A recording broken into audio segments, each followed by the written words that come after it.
Welcome everyone. Welcome everyone coming in.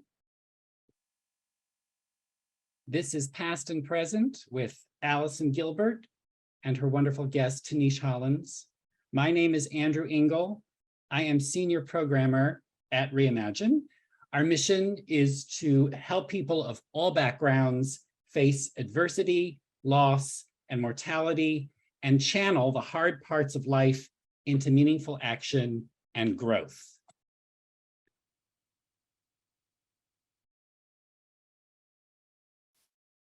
For Grief is the sponsor of this series. Thank you For Grief. Their support is much appreciated by all of us at Reimagine and Allison. This is our cat Zoom slide, which is now part of Reimagine tradition. These are my colleague Dara's cats. The most important thing I want to point out to you is that I've enabled live transcription. For those who need it, you can just click on the CC button at the bottom. The majority of us are Zooming in from the United States, also known as Turtle Island by Native Americans and their allies. I am in Lenapehoking, as well as Christina and Allison. This is where a large city called New York sits on occupied land, and I ask you to join me in acknowledging Indigenous communities in North America, their elders, both past and present, as well as future generations. I'm stating this because it's a step, and hopefully more than a gesture, to continue the process of dismantling the ongoing legacies of settler colonialism and white supremacy. And we're interested in knowing where all of you are, so please put that in the chat. And if you're curious about the Indigenous land in which you're living, you can check that out at native-land.ca. I also want to let you folks know that we have a wonderful past and present coming up on October 27th. Please mark your calendars. It's on the search for healing in the stars and here on Earth. Allison's guest is Sarah Seeger, an astrophysicist and author who looks to the skies to navigate the loss of her husband. So please register for that. It is my great pleasure to introduce Allison Gilbert. Allison is the author of numerous books, including, in case you haven't noticed her bookcase, a brand new book called Listen World. It's a biography of Hearst newspaper columnist Elsie Robinson. It's published by Basic Books Hachette. And you should also know that her previous book, Past and Present, Keeping Memories of Loved Ones Alive, is another one that you should check out. It's about creative ways to remember family and friends that we never want to forget. And you can follow Allison on Instagram, Twitter, and Facebook. She's everywhere at A. Gilbert Writer. And with that, I'm going to hand this over to Allison. But before I do that, Allison's going to give the proper introduction to Tanish. But I just want to say how delighted I am, Tanish, that you are back with us at Reimagine. You've been a guest twice now with us, and you were instrumental in helping us pilot our Table Talk series, which is by and for underrepresented communities. And that was way back in 2020. And I just want to mention that last weekend, some of you may know that we just presented our first festival in quite a while. It was a hybrid event. And it took place in Leimert Park, which is a vibrant, culturally rich African-American community in Los Angeles. And it's so important for us that these conversations about how people of color experience loss, life, and love continue. And with that, Allison Gilbert. Thank you so much, Andy. I am so grateful to be here, as I am the last Thursday of every month. I feel like this is my favorite time of every month is to be here with you. I feel honored to be with Tanish. I've been an admirer of your work from afar, from a very long time, and it's my responsibility to decide who I speak to every month for this For Grief past and present conversation series. And so I'm going to introduce you, and I'm just thrilled to be here. So I just want to say hello and good morning to you in the Bay Area, Tanish. Thanks, Allison. I'm really excited to be here. It's good to be back with you all at Reimagine Andy and to see everybody joining this conversation. Really looking forward to it and excited about your new book and hoping we get to talk a little bit about that as well. Yeah, well, thank you. I appreciate that. It's a biography. It's about a woman named Elsie Robinson, who is from your neck of the woods in the Oakland area. And while a biography about a journalist does not seem to be on point today, what I will say is that Elsie Robinson suffered a tremendous amount of loss in her life. I will not give away who she lost. But in Listen World, we reveal her thoughts about moving forward after tremendous sadness, when you're ripped open and you feel that tomorrow is hard to even fathom. And so I lost both of my parents relatively young, and I found Elsie Robinson's voice and her words about grief and loss incredibly inspiring. And so while it's a biography and you wouldn't think it has anything to do with our Reimagine event today and our past and present event series, it's her experiences of grief that really drew me to wanting to write the book, Listen World. But let's focus on you, Tanish. You are the executive director of Californians for Safety and Justice. And there's one thing, I'm looking at my piece of paper because I don't want to get it wrong, but I was doing a deep dive into your work. And there's one thing that was talked about in one of the videos on your website. And here's what they said about the trauma recovery centers that you support through your work as the executive director of Californians for Safety and Justice. And here's what was said. We can sew them up, but we can't make them well. And I love that idea of Band-Aids not being the perfect solution when you're talking about violence, victims of crime, and grief. So let me just say that again. We can sew them up, but we can't make them well.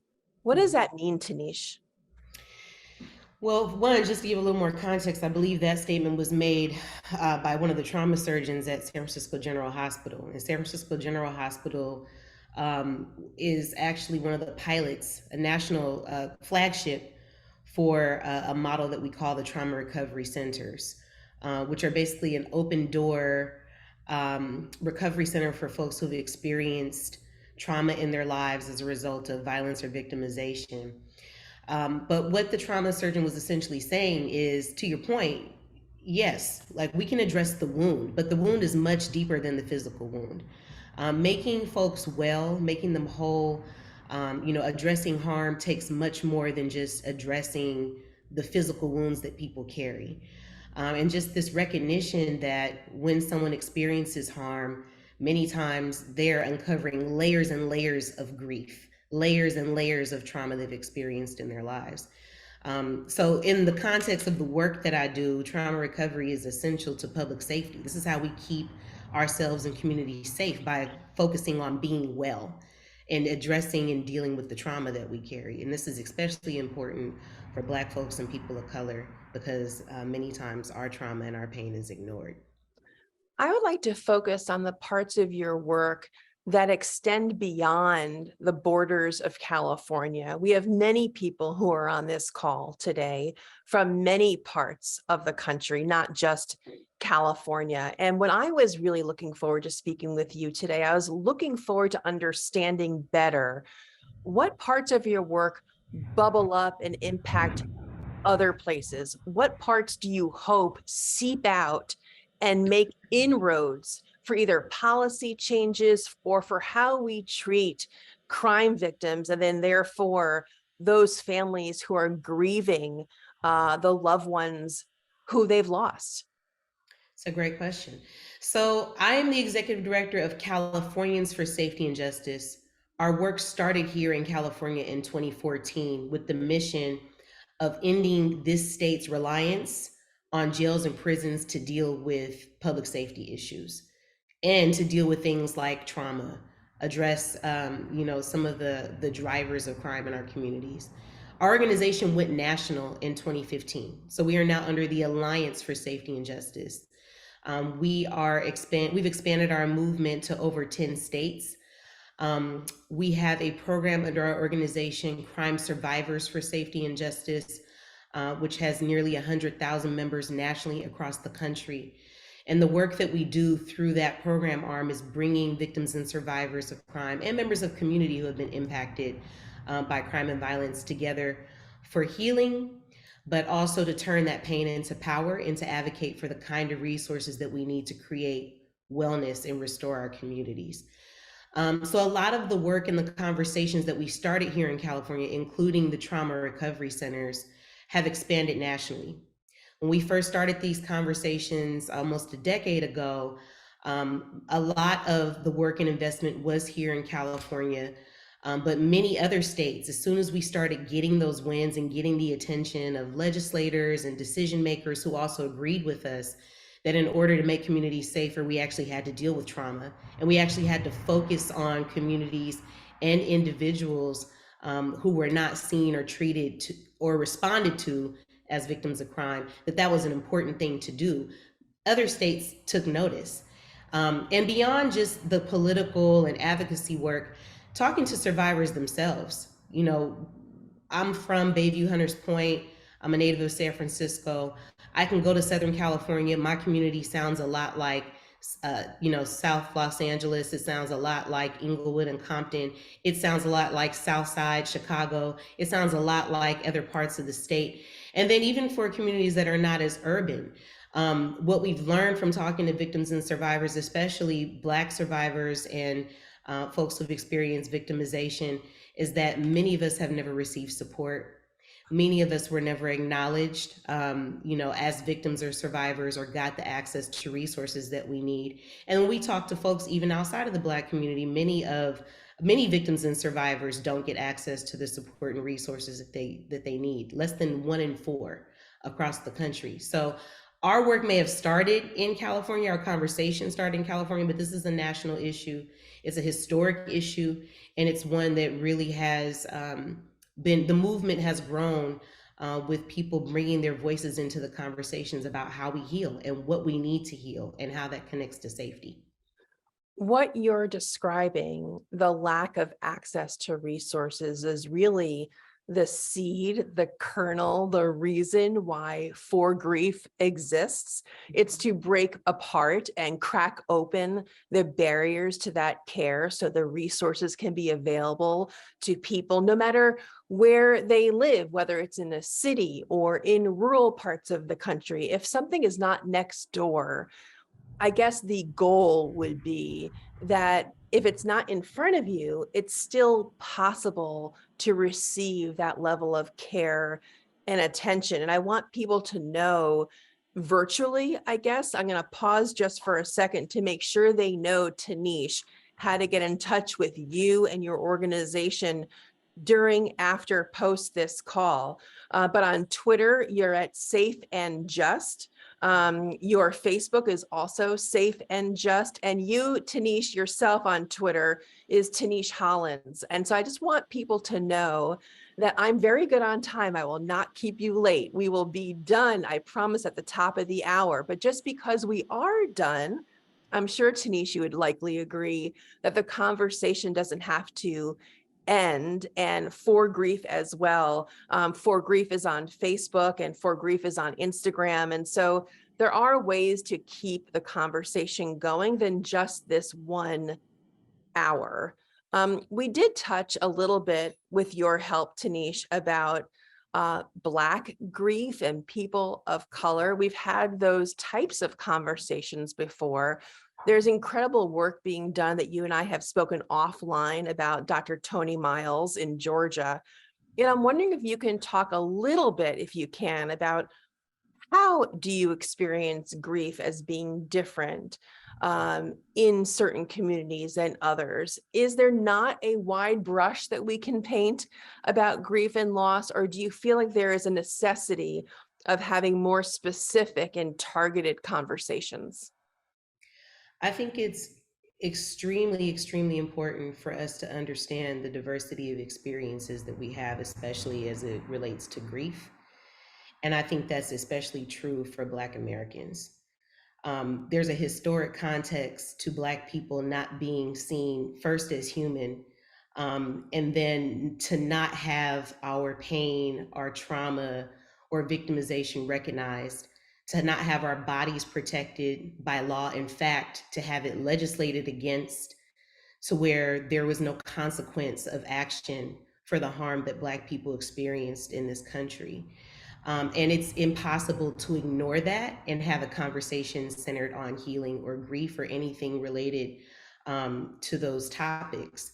The historic context is important. For those of us who understand or are beginning to understand generational trauma and how that lives in the body and in our DNA, how it shows up in our society, these are real things that we experience. Many of us, not just Black folks, people of color, and folks who are marginalized, women still, even to this day, we all experience microaggressions and different types and levels of discrimination. But while I'm no expert academically, I'm an expert in my lived experience. And I think many Black Americans would agree that the grief that we experience, the trauma that we experience, the exposure to crime and violence, and quite frankly, the terrorism that we experience through anti-Blackness is a perpetual thing that we live through on a daily basis.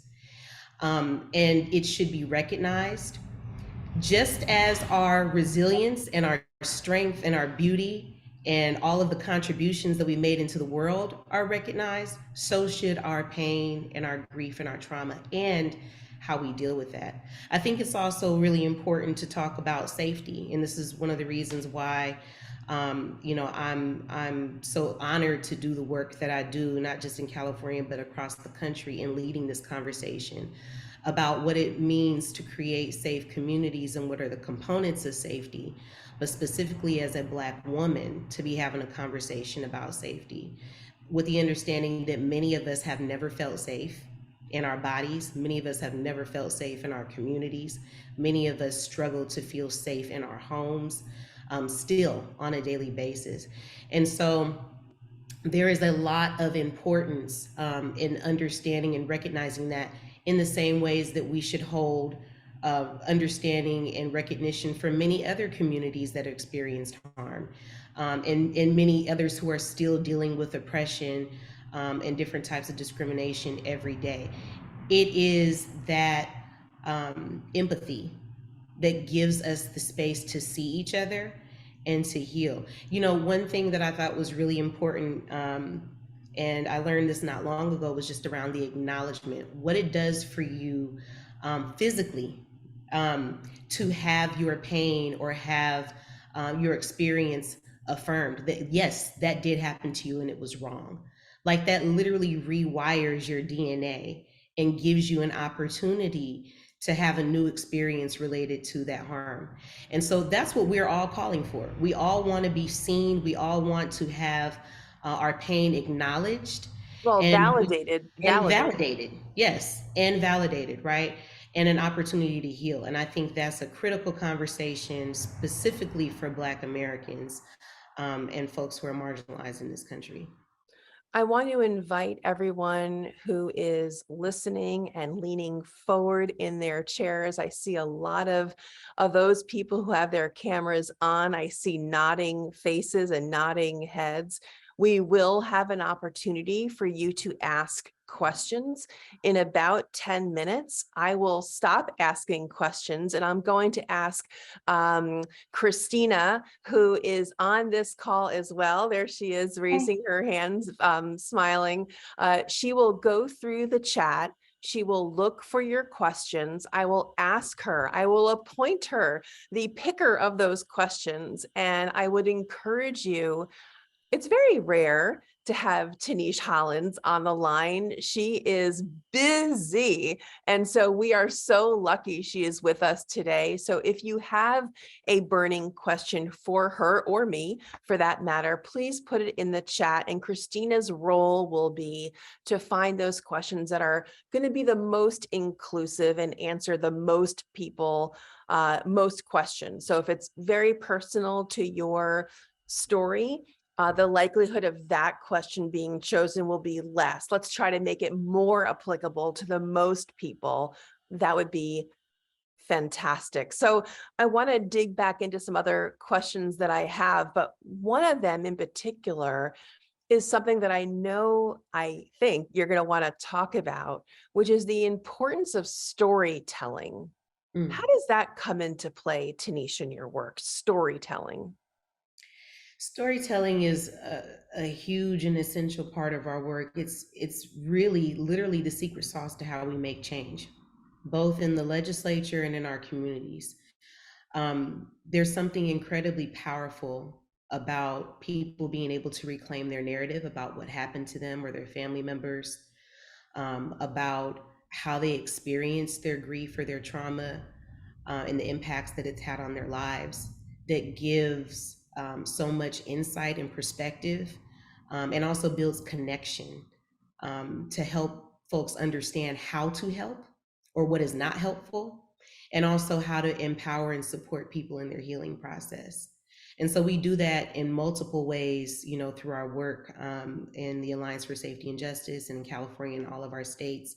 When we bring our survivors together through CSSJ, there's multiple opportunities for folks to be in safe space to share their stories and reclaim their narrative about their survivor experiences.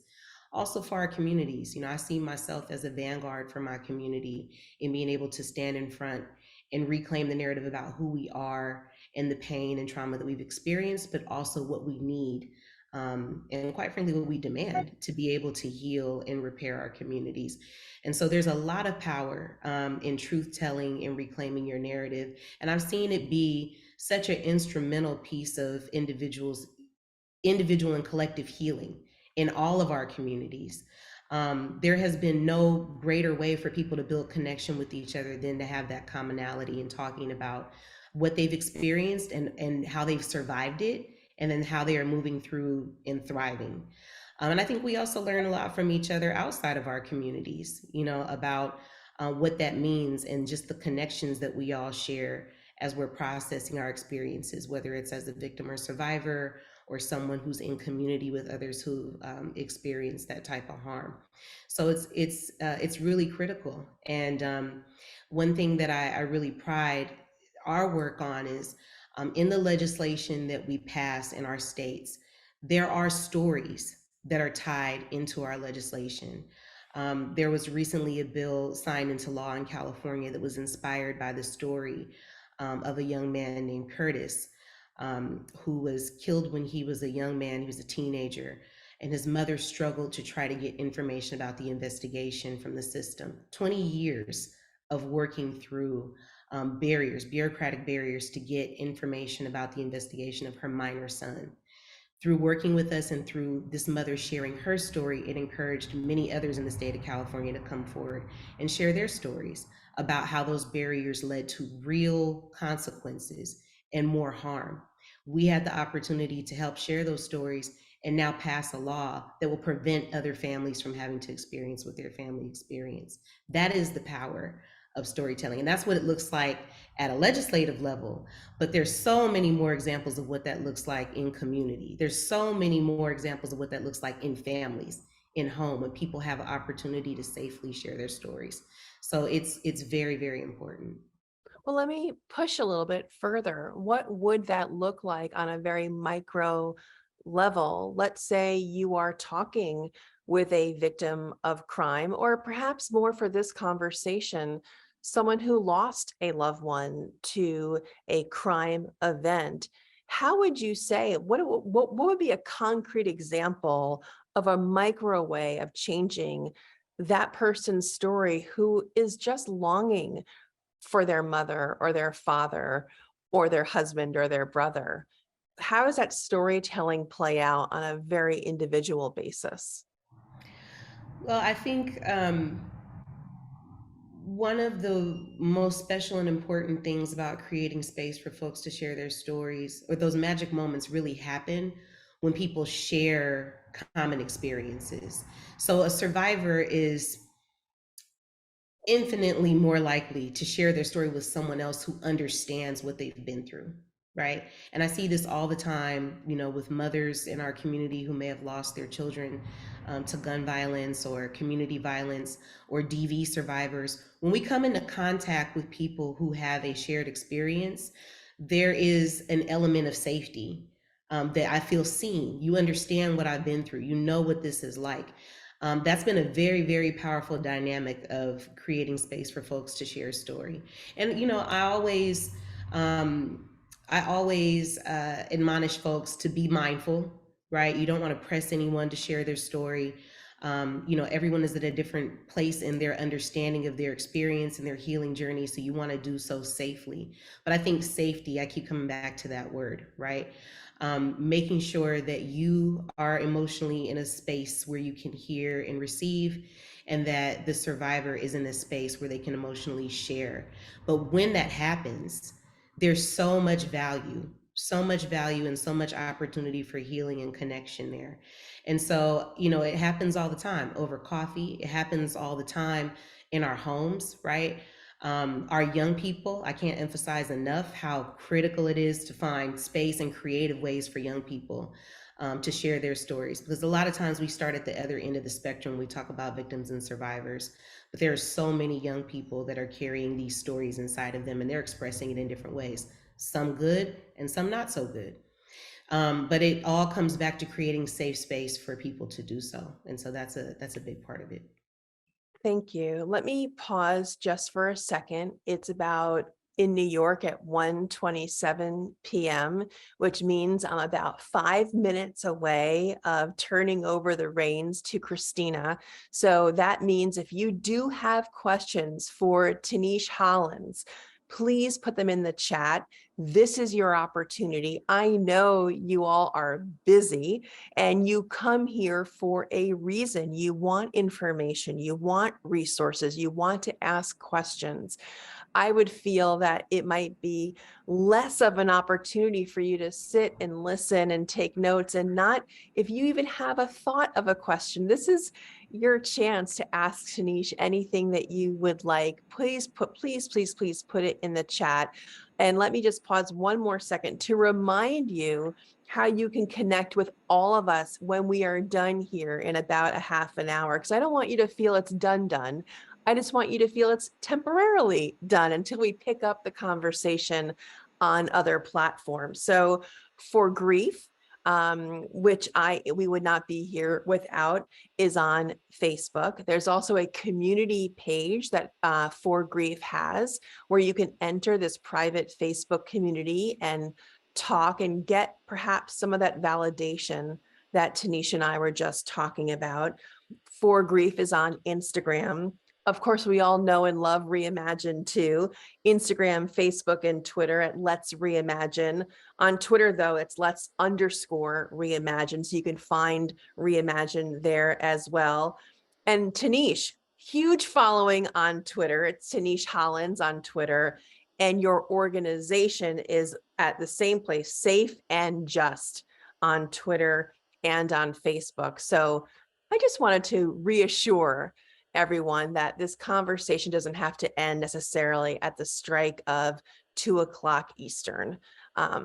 So I do have some more questions for you, Tanish, before I hand it over to Christina. And one is about what you think immediately following a crime. What is the scaffolding that needs to happen around surviving families when a loss happens? What needs to come around a family so they feel protected and, as you have said so many times, safe? What are the Mhm. priorities that happen?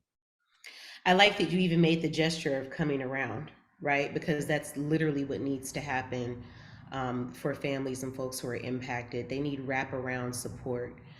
And that can look different depending on the situation. But I think for the majority of victims and survivors that we have built relationship with across the country, there's one thing that they share in common, and that's to have their lives stabilized and have their immediate needs met.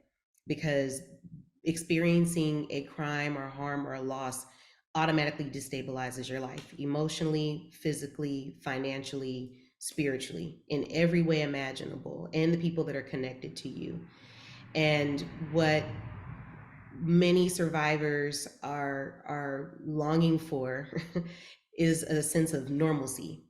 And we know that life is never normal, whatever that may have been for you before you experienced that harm. But even more so, if you are from a community that has already been overburdened with things like violence or crime or poverty, you've already been marginalized or restricted from access to resources for your basic needs. And for many of us, especially in the Black community, so many of us are anchors for so many others in our families and communities. So when we are destabilized, whole communities are destabilized. And so I think it's really important to focus on what we can do in that immediate moment to bring back that stability. It could be as simple as a meal. It could be as complicated as helping someone relocate to an environment that is safer physically or emotionally. It could be covering bills and expenses.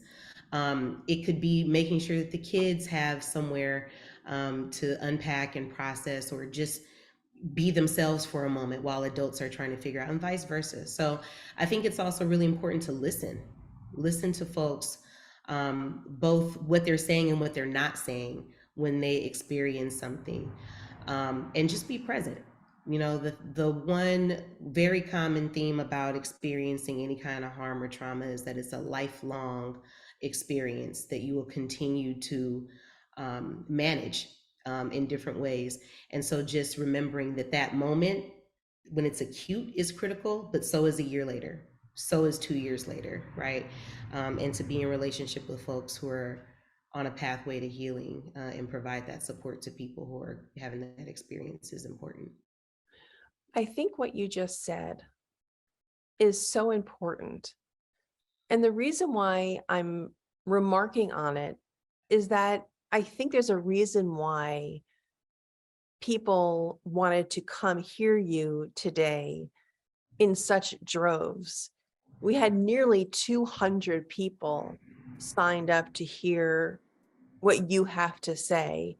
And the problems that you are describing are systemic, and they are now being studied across the board. You and I have spoken even earlier in this conversation about the work in Georgia being done by Dr. Toni, Toni Miles. And what she is looking at in terms of what we have spoken about, Black grief, is how often grief is experienced in the Black community, like quantity wise, and also that Black grief is experienced, or grief in the Black community, I would say, is experienced earlier. So the exposure to loss comes earlier in the Black community. And so much so that Dr. Miles, I'm going to put on my glasses so I don't get this wrong, but she is taking data. So as the Centers for Disease Control looks at factors for life expectancy, such as obesity or smoking, health indicators, seatbelt usage, right? That impacts the life trajectory. What Dr. Miles is now looking at is grief exposure.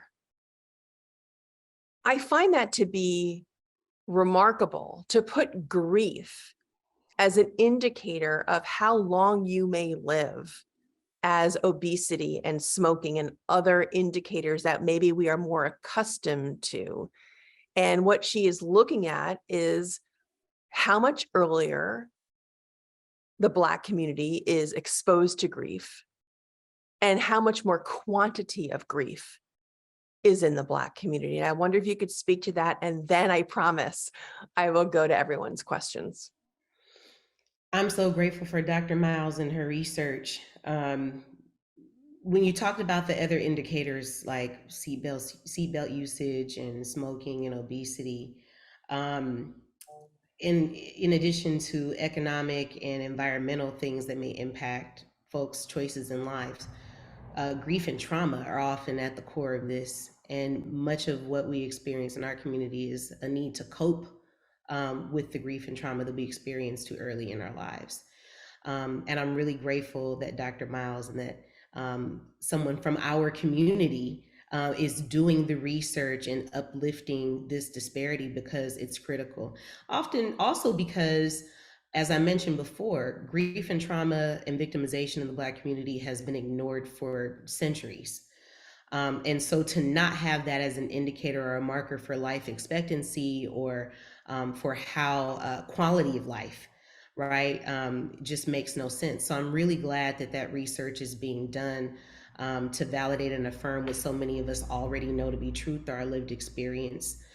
And I think it's also important to talk about, in addition to some of those indicators that are harmful, that we may see more of in our communities, there's also so much that we do that are innate to who we are as Black Americans and and those in the diaspora, for how we heal.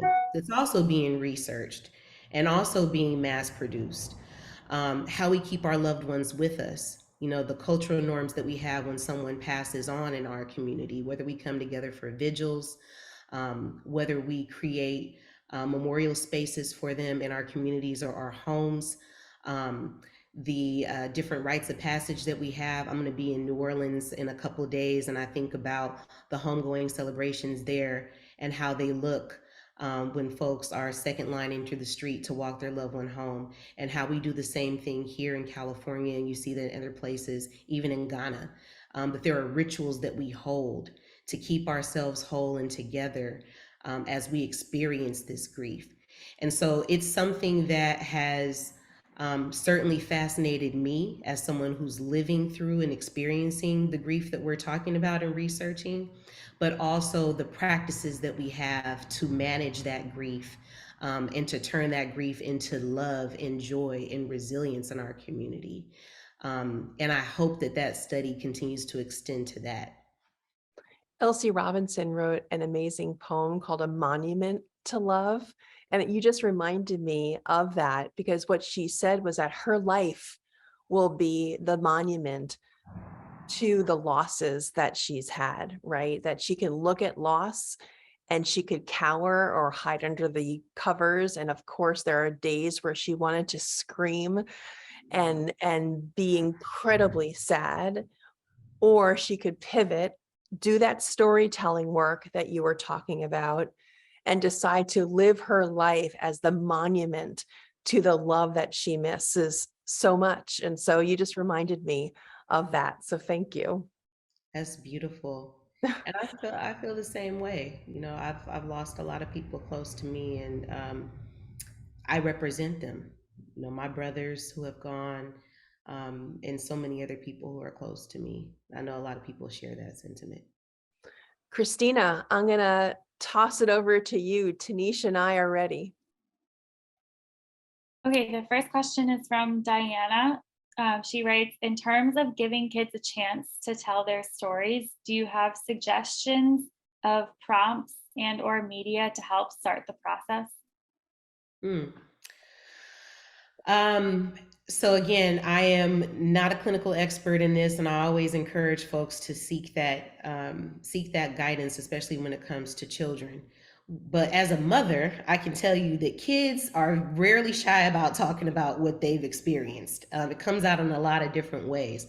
And I think it's just, again, creating safe space for folks to, for children specifically, to express themselves, giving them tools that they're familiar with. So yes, it comes through play, for sure. I've witnessed that throughout my life, and even in the work that I've done specifically with youth and young adults. Expressive play. These kids are very social media and digitally savvy now, and so they create their own content even as young as 4 and 5 years old. So I mean, just giving children the opportunity to creatively express their own stories in a multitude of ways.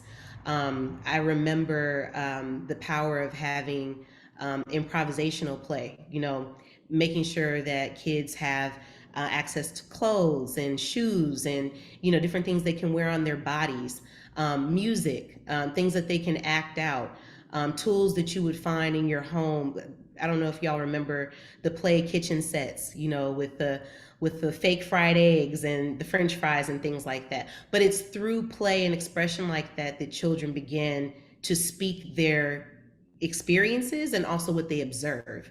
And you learn a lot by how much they are paying attention through how they play. So I do think, crayons, opportunities for storytelling, music, things for for children to dress up and play and reenact things are always helpful ways to get their creative brains moving and to give them space to express what they're carrying inside. While Christina is getting the next question ready, and I encourage everyone to put their questions in the chat, but while that's happening, I do want to add one part about this, childhood question. I was on the board, very proud member of the board of the National Alliance for Children's Grief. And there's one thing that I have learned from all the grief work that I've been very fortunate to do, which is that never lie to a child about the cause of death, the aftermath and your feelings about that loss. Now, that doesn't mean that you tell a very young child information that they are too young to process or receive. It just means you're telling them, it's almost like a banquet table. There's a lot of food on the table, but maybe you take a little bit at a time. So as they get older, maybe they take a little bit more and you dole out a little bit more information. But the trust that will be eroded from lying about a cause of death is different than withholding bits of information until they are old enough, until it's age appropriate to share more details. The withholding is not lying. It's just a careful doling out of information until that child can receive and digest and process. And so the only advocacy that I would do to that question is just refrain from making up stories, because when that child hears the truth one day, and they will recall that the person that should have loved them most undermined that love. So Christina, back to you. Okay, the next question is a private question. It says, do you have advice for someone who experienced a traumatic loss on how to talk with others about that loss and also start the healing process for themselves?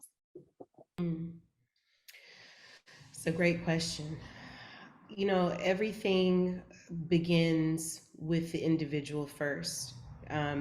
Before sharing with anyone, it's coming to grips with your own story. It's being able to walk through your experience, what you're carrying as an individual before you're sharing. I know that was especially true for me. A lot of folks will encourage you, to go to therapy or find someone that you can open up to. And I think those are excellent suggestions as well. But that only happens when you're at a place where you can have that conversation with yourself about what you're experiencing, even if you can't unpack everything that you're carrying. So it's that acknowledgement that hurt and that grief is there.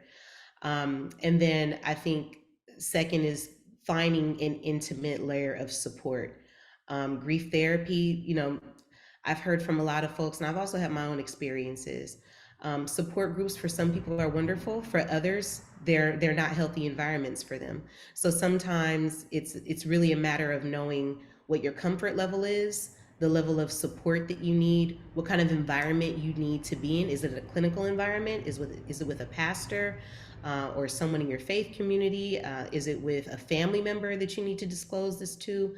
But first is really centering on yourself and where you are, and then thinking through what your safe space looks like, and then pursuing that, and giving yourself time. I think it's also really, really important to be mindful that there is no rush for you to do so. Doing so is connected to where you are in your individual healing process. So when you arrive to a place where you feel that it's going to be helpful for you to start sharing what you're carrying, thinking about what safety looks like for you is going to be important. And then easing yourself into that space for sure. And Allison, I know you wrote books about this, so I'm curious to hear what you think too. Well, I was going to go in a little bit of a different direction, which is I want to make sure that when we are talking, and I hope you don't mind me saying this, so I say this because I've heard a lot. Some people don't want to put themselves in a social setting to talk about grief. Mhm. For some people, that is the last thing they want to do, which is be vulnerable in front of others. That's for an in-person support group. Now, maybe an extra layer of distance might be a virtual support group. That might make some people more comfortable, right? Instead of it's in person and eye to eye, maybe the screen gives some distance. But I would say what I've come to learn too, and I guess I'm a little bit biased as an author, as a writer, is that sometimes we can learn about other people's experiences of grief in a book that's not requiring of you to give a eye-to-eye response. You can read, you can absorb, you can digest, you can feel, you can get angry and resentful and mad and potentially cry in the privacy of your own space.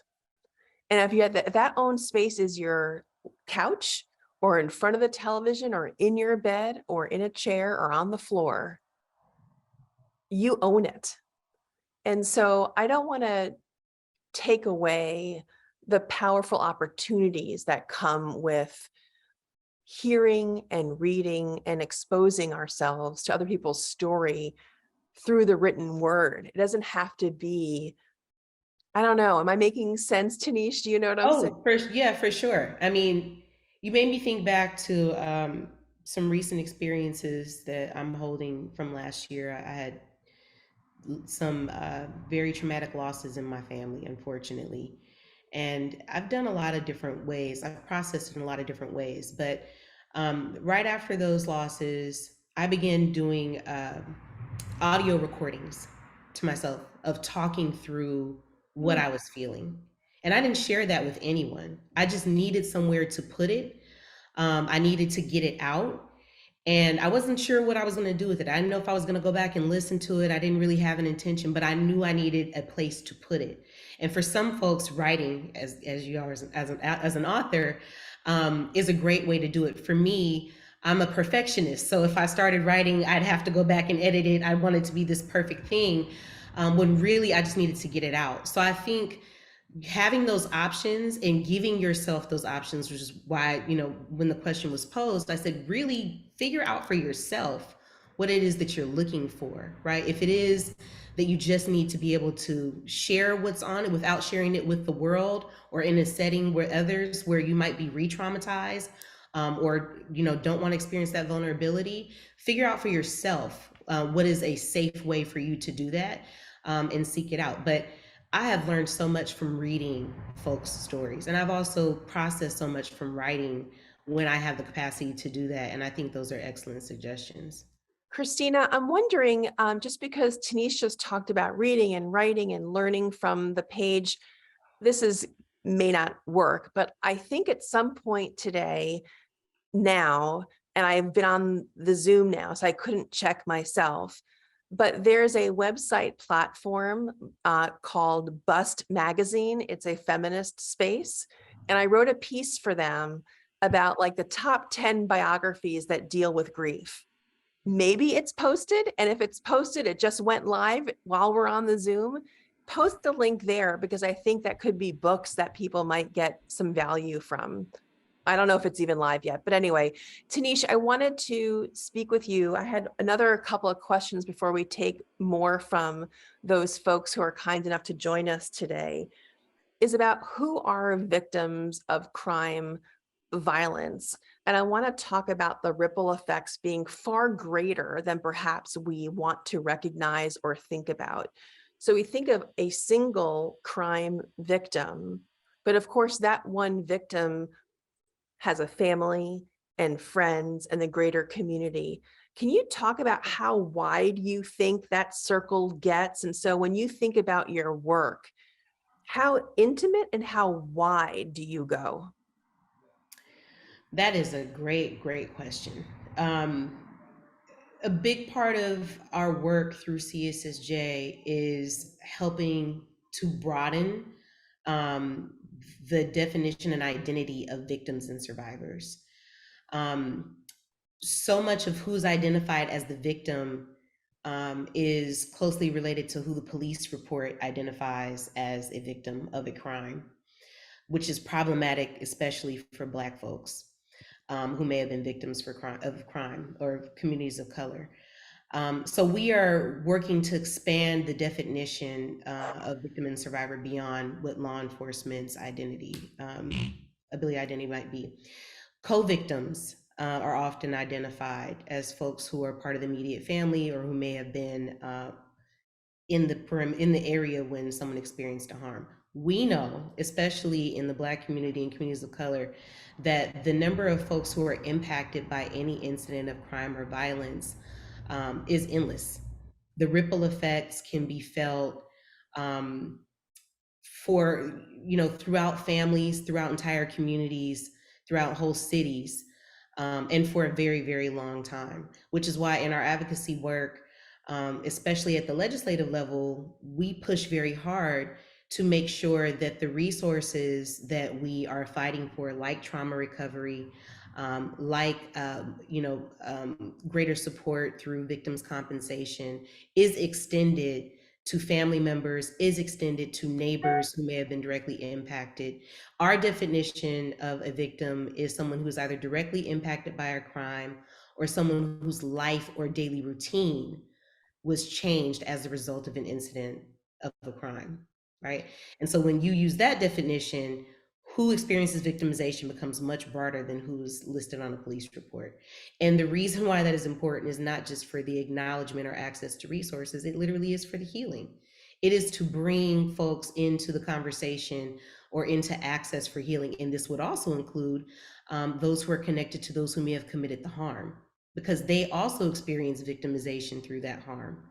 Many people become disenfranchised or sanctioned as a result of what their loved one may have participated in, and they experience a harm through that. And so it's important to recognize that, because it's the only way that we are able to address the harm holistically and heal our communities. Is there pushback when you do that? Like, do people feel like you're making the circle too wide, and so they feel like that's inappropriate? Absolutely. And largely from law enforcement. Oh. But there's a political debate that's happening, but there's also a philosophical or social debate that's happening, right? Are we looking at who's right and who's wrong, or do we want to address the harm that has occurred?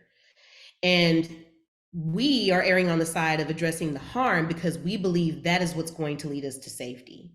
If you're only dealing with an incident of harm based on who's guilty or who's innocent, who perpetrated the crime or who's the victim of the crime, then we have a one-sided approach that's not comprehensive. And we see how that plays out in our communities, where either a victim was acknowledged and they may have received justice, or the family may have received justice, but their immediate needs went unmet. They experience victimization through the system. The community experiences victimization through that loss. And then there is someone who may have been connected to this crime, whose family then becomes disenfranchised, or this individual doesn't receive the appropriate response to deal with what caused this incident of harm to begin with. And so for us, safety is directly related to our ability to look at the incident of harm holistically. What was at the root of this? If the root is unaddressed trauma, if the root is instability, if the root is poverty, if the root is all of these things that we know are systemic, but also emotional and generational in our communities, then let's address that, because that is what's going to repair the harm and lead to safety. But there is pushback. And not just because it's political or philosophical, but it's also because it's resource-based. It's about who's going to get the money, the power, and the resources, or have control of the narrative. And we know, especially for Black folks, how dangerous that's been for our community. Thank you. I'm looking at the chat, and Andy, I'm imagining, put in some of the memoir recommendations. There are two. One I'm not familiar with, which I'm thrilled about. I always like to know more, but the one that I am familiar with is Leslie Gray Streeter's Black Widow. Leslie has been a guest on the Past and Present series, and I will be with her in Baltimore. Are there any people from Baltimore on this call? Let me know in the chat. We'll be at Greedy Reads together in October, which is an indie bookstore in Baltimore. So I love Leslie Gray Streeter. She's great. And I see that Christina, oh, it did go live. So the Bust Magazine article that I wrote about biographies that help with grief, that are about grief, or at least have major themes about grief, just went live while we're on the call. So please check out that article. I haven't been able to see the final version. I can't wait to see it once we get off the Zoom. I guess that's what I'll be doing for the first couple of seconds. And then I wanted to make sure in the last 3 minutes, Tanish, what can we do? How we're on the call right now. We are listening to you. You have our attention. If you can wind us up and tell us the one important thing we can all do to push your work forward, to be advocates for your mission, for your goals, what can we each do? We share a common mission and goal. If you're in this conversation today, I believe we share a common mission and goal, which is to heal ourselves and heal our communities. And the way for us to do that is to join a movement that offers an opportunity for people to connect, to share their stories, and to advocate for the resources that we need to heal ourselves and our communities, for us to take the right approach to deal with the harm. And so I really do invite you all to check out Crime Survivors for Safety and Justice. If you are a victim of a crime, have been a victim of a crime, or a survivor, your family members, loved ones, extended community, or you work with survivors. This conversation about grief has such a through line to all of the work that we do, not just for victims and survivors, but also people who have been impacted by the criminal justice system. More than 80% of the people who go into the criminal justice system have been a victim of a crime. That's according to statistics. So if we're talking about healing, then we have to do so in a holistic way. And we have to be pushing for not Band-Aid solutions, but things that really address the root causes of the harms that we're experiencing in our communities.